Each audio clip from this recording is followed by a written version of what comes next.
Hi guys, now is February 13, 2026, Friday. Guys, as you can see guys, sa video kong to, i-flex ko tong Nature's K Lutein Gummies ko na iProtic Zeaxanthin with vitamin A supplement, orange flavor, 60 gummies, 12 milligrams guys. Ito guys, ang purpose nito guys, wait guys.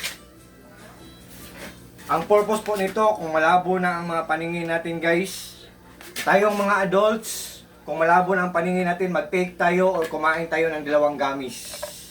Yan. Mga gamis to guys. Yan. Dalawang gamis. Pag kids guys, before matulog, kung malabo na mata niya, kakain siya ng isang gami. Kung hindi kayo makatulog ng mahimbing, magbigay din to ng tulong na maging mahimbing ang tulog natin kung dalawa, adults. Kung kids, kailangan talaga to ng mga kids kasi kailangan sila makarest ng gabi kasi bukas, sa umaga, school na naman sila. Pero bukas, Saturday man, holiday man. So, sa Monday to Friday guys, kailangan talaga sila makatulog ng mahimbing sa gabi. So, makatulong to sa kanila. Tayo ding mga adults, dalawa ang i-take natin, ang mga kids isa. Ito guys, oh.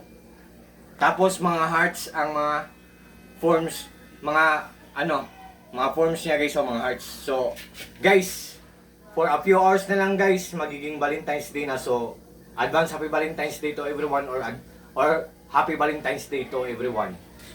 To the whole, in the whole world, advance happy Valentine's Day yan. Mga puso ang, shapes guys, mga hearts. Yan guys. Ang daming benepisyo nito guys. For just only low price lang guys. Kung doubt kayo, kung nagdadalawang isip kayo, tingnan nyo ang mga reviews, mga comments, ang mga reactions kung maganda tapos mura lang.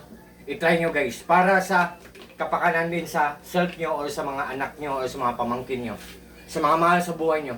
Yan guys. Oh. Nature's K Lutein Gummies. Yan. Wait guys ha. May tips din ako sa inyo. Kung kukuha man kayo nito, kung may matanggap kayo, tingnan nyo kung may silyo ang cup. Yan. Tingnan nyo din kung may black ang likod.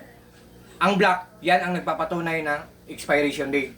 Kung may silyo man, or kung may expiration date man, yan ang nagpapatunay din na genuine ang product or authentic or original or legit. So, guys, ang daming benepisyo nito, mura lang, tapos matutulungan tayo sa paningin natin na maging malinaw, makatulog tayo ng mahimbing. So, guys, ang ganda nito, mura lang, pero sa huli guys, it's up to you guys, kayo pa rin ang mag-decision, hindi ako namimilit. So, God bless us all guys, and advance happy Valentine's Day. God bless us all.